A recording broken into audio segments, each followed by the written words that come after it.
r/AskReddit. Serious, what is your creepiest true story that happened to you or someone you know? A family friend woke up in the middle of the night to use the bathroom. He went downstairs, wife still in bed, 2 teenage kids upstairs in rooms, to their kitchen to get something to drink before returning to bed. He didn't bother turning on the lights, and I guess while he was standing in the dark drinking some water, 2 shadowy figures emerge out of nowhere and run towards the sliding glass door and leave. Some burglars he had scared by waking up in the middle of the night to get a drink. My sister used to have night terrors act out her dreams. She's a couple years older than me, and during a break from college, I went back home to visit and slept in her room. At some point in the night, she shines her phone camera in my face and says we need to leave. Now, I grab my phone and run after her upstairs from the basement. Then, as soon as we hit the top step, she turns around and looks at me. I was asleep. Let's go back to bed. I slept upstairs across the hall from my parents' room the rest of the night. Then, as soon as we hit the top step, she turns around and looks at me. I was asleep. Let's go back to bed. Creepy. She just woke up, realized what was happening right away, and nonchalantly went to bed. Is that how that works? I can't imagine just waking up in another room and deciding to just go back to bed. I have a friend who is a trail ranger. Basically a ranger who can't get you in trouble.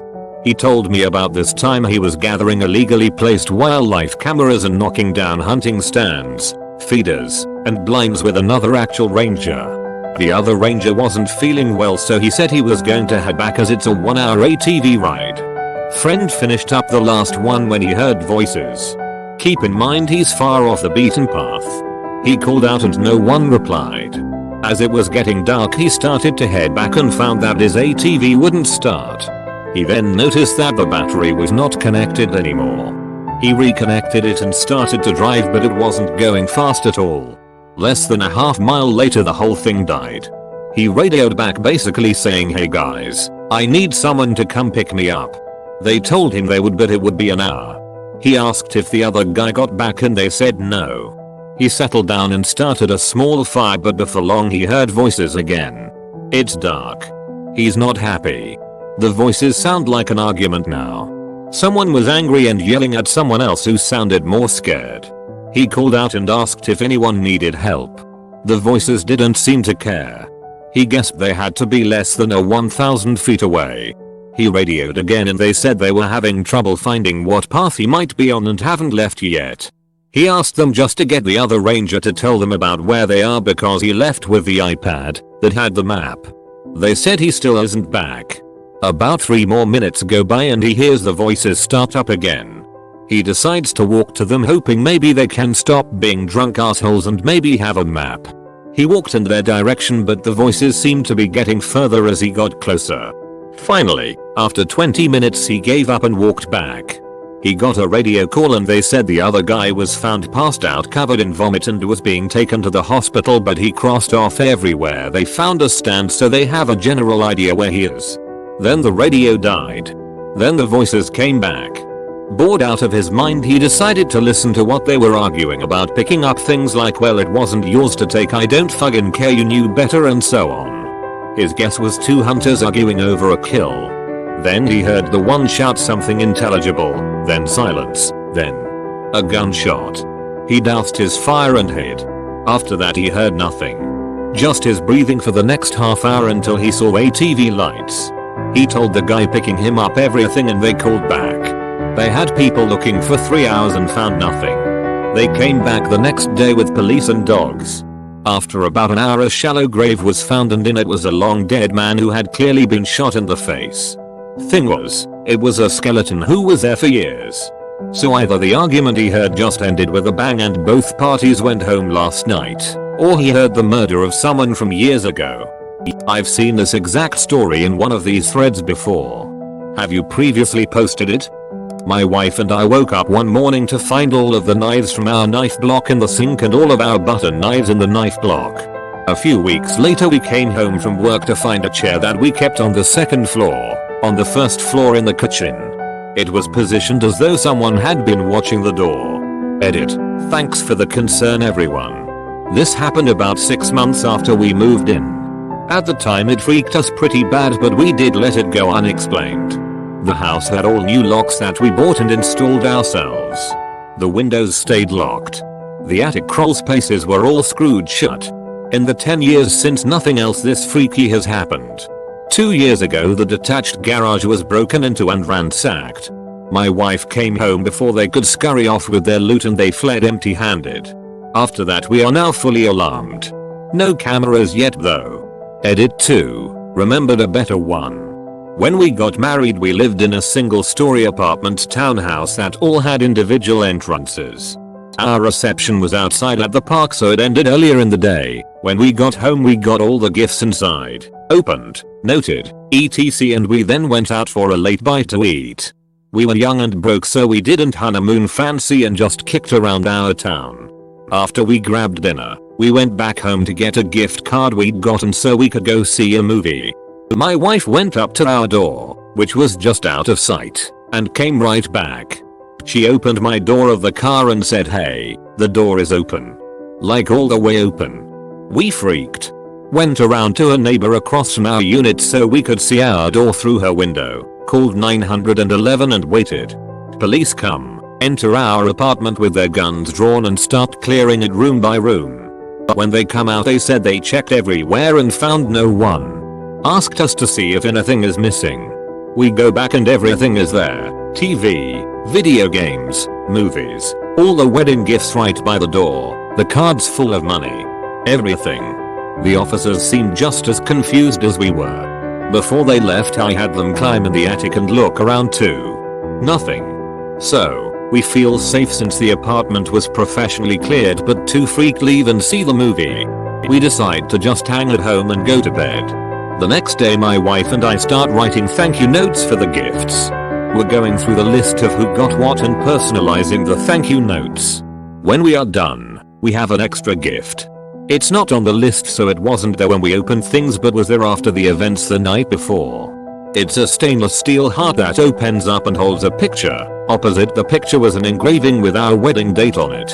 To this day it sits on our shelf without a picture in it. Not knowing where it came from, we couldn't bring ourselves to use it.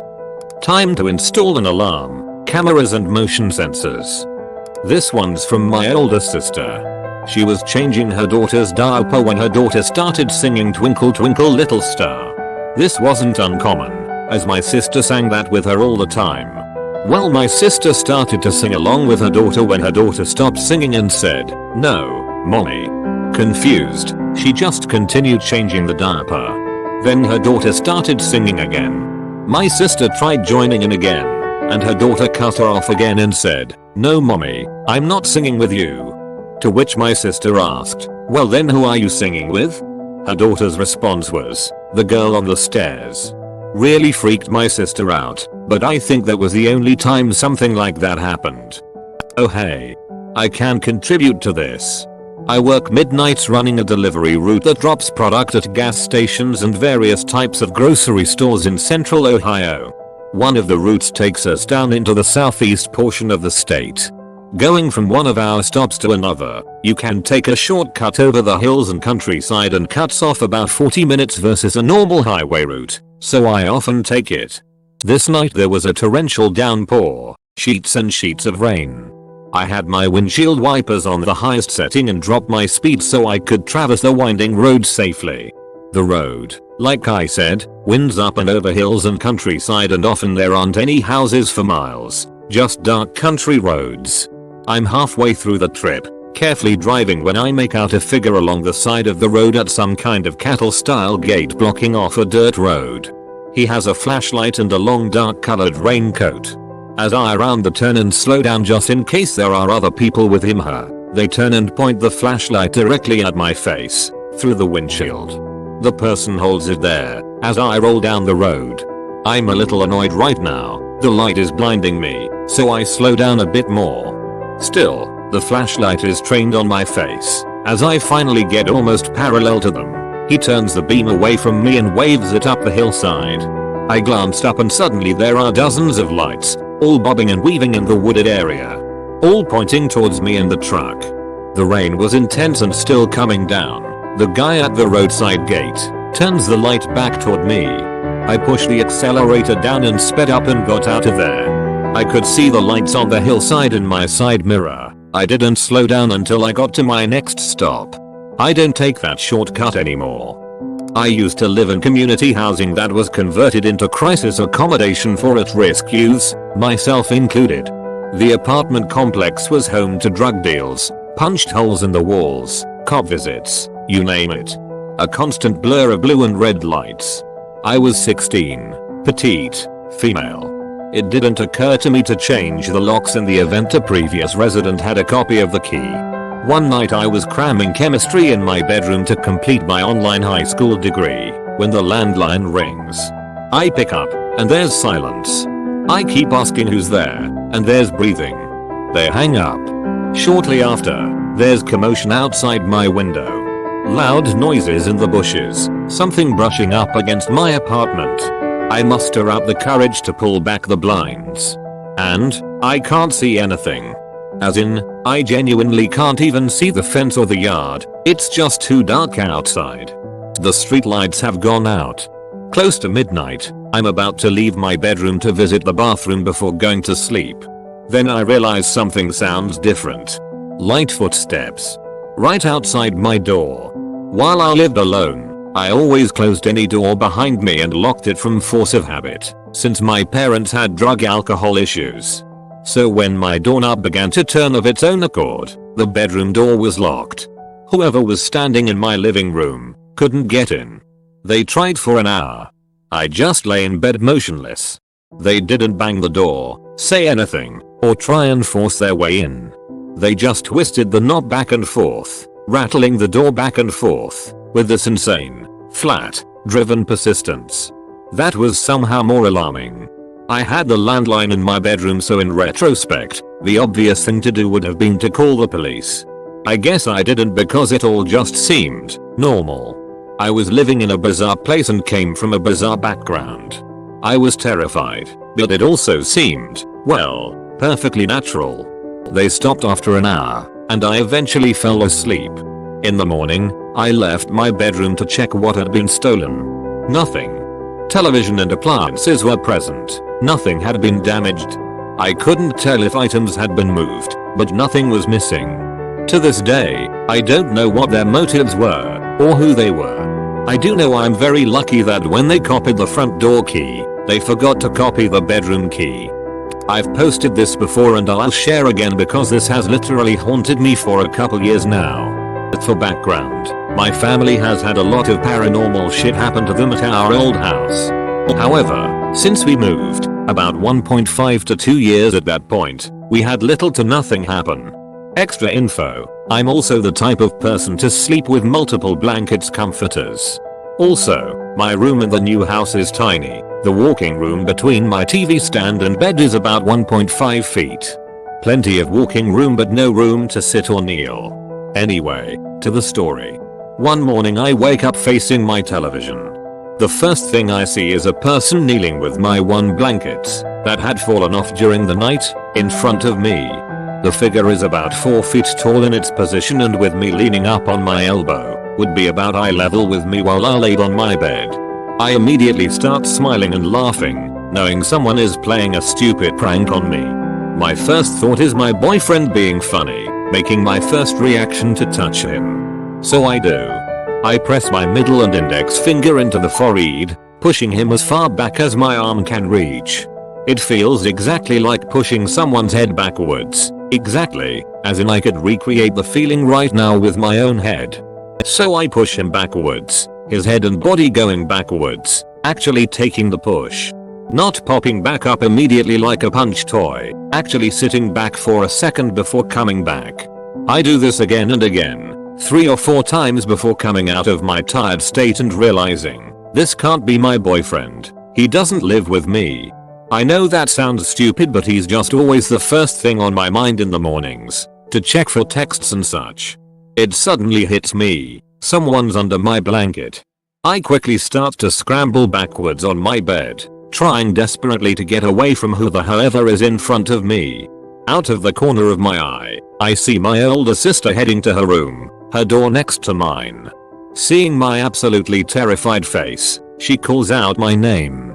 I quickly look at her while still trying to get away, only to turn back to a completely flat comforter on the floor. The scariest thing I've ever had happen to me is something which I can't really understand, much less explain. I was sleeping in my brother's room and I had just finished browsing my phone. I was tucking myself in and I just happened to look towards the wall above my head. There was a bit of light reflected from the window on it, the shape of the window and the streetlight shadowed on it. Nothing ominous or weird. I looked at it a bit more, and some more. I was just blankly staring at it. Then my eyes grew wide and my entire body filled with dread. I threw the blankets over my head and gripped the sheets tightly around me. Hands shook as my heart pounded wildly. I remained dead still. But nothing had even happened. No sound, no vision of something spooky. But for whatever reason, I was suddenly and inexplicably filled with dread. What scares me the most about this, more than seeing a ghost or hearing a dead man's voice, is that I still have no idea what scared me so intensely, and not understanding it unsettles me the most. Was asleep in my ghetto apartment around 3 AM when my dog went nuts, barking and growling at this man in a black hoodie and black pants. I gasped, running through defense strategies in my mind. It was my husband wearing a brand new hoodie he got from his friend. Scared the shit out of me. My family went on vacation at a condo resort in Mexico, and my male cousin and I were at the pool hanging out with a girl we'd befriended. A young man comes over and starts a conversation with me. My cousin asks how old he is, as he seemed far older than us. Cousin was 12 and I was 13 or 14, and the girl we befriended was maybe 13. He refused to answer until I said how old I was, and then he claimed to be 2 years older than me, but there was no way he was less than 20. He follows us around all day, trying to touch my back, my arms, and my butt, and jokingly picking me up and putting me on his shoulders. I got out of the water and had just my legs in the pool, and he kept grabbing my feet and touching them, telling me how sexy my feet are and asking if he can suck my toes. When my cousin tried to push him away from me, the guy started bullying him by repeatedly dunking him and holding him underwater. But the guy is laughing as he's doing it, so all the other people at the pool just thought we were being kids playing around. The girl quietly suggests to me we go hang out at her condo to get away from him, and I pass the message on to my cousin. We made up some story to the guy, saying we'd be right back. He hung back, but apparently only so we wouldn't notice him following us to her place. The girl locked the door and we go to play a board game in her living room when suddenly the guy is rattling the doorknob, hammering on the door and screaming at us to let him in. He starts ramming the door with his shoulder, trying to break it down. Her condo didn't have a phone cause it was a rental, and none of us had cell phones. We went out to the balcony, I think we were on the 4th or 5th floor, and yelled for help, but everyone ignored us thinking we were just kids goofing around. The guy sounded like he was losing it, yelling vague threats and kicking and punching the front door. Eventually he tired out and left after about 15 minutes, which felt much longer. We had maybe 4 days left in the trip and I spent it all reading in my aunt's condo, refusing to go to the pool or beach cause I didn't want to run into him again. My parents laughed it off as some kid just having a bad crush on me. I really feel like if our friend hadn't locked the door and the guy got in, he'd have sexually assaulted me. He just gave off that vibe. Jesus. Your parents' nonchalance is nearly as terrifying as the guy's behavior. In the late 80s there was a serial killer in my city, Craig Price the Warwick slasher. From ages 13-15 he murdered 4 people, 2 women 2 children by stabbing some of them over 60 times. Anyways, I work with someone who was his neighbor and friend back then. Craig would often go to his house for dinner and did the night he murdered his first victim, a woman who lived 2 houses down. He seemed normal that night, my co-worker recalled. You'd have no idea he just stabbed someone 58 times.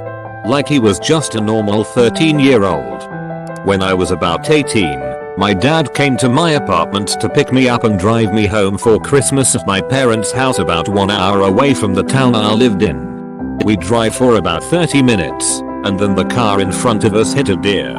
The animal went over the vehicle in front of us, and landed on the side of the road. The driver who hit the deer didn't stop, And since the deer was still alive but badly hurt, we decided to not just phone it in but stop to put out a warning triangle and such to warn other drivers. The deer was bleeding from the mouth and had broken its 2 front legs. It was screaming and trying to get up, which only resulted in more pain. My dad called the police and they told us to stay put until the hunter in the town who was on call came to take care of it. My dad's a hunter as well, and I'm kinda born and raised with everything that comes with being the daughter of a hunter, including being around dead animals and such. Still, everyone who know the sound deers make, especially when screaming, know how fucking horrible it is to hear. I was crying and felt such horror for this animal's suffering. A few minutes went by and then a car pulled up behind ours. This road is usually kind of crowded, but at this point just before Christmas Eve it was obvious that most people were already at home with their families, and I think that in the entire time we stood there maybe only 2 other cars passed us. A man gets out of the vehicle and takes a look at the deer. He's dressed in jeans and a jacket, not the typical hunting gear. I remember thinking about how this will ruin his clothes and feel sorry for him having to get out to do this on Christmas. He walks to the trunk of his car and opens it, retrieving a knife. The knife was not your usual hunting knife, but more resembles some kind of machete. I look at my dad, who's stone-faced but holding my hand, his grip tightening more and more. I felt something was off, and look back at the man with the knife. The man's face tells me nothing, it's just plain as if he has no worries or thoughts at all about any of this, and it's chilling to the bone to witness him approach the deer.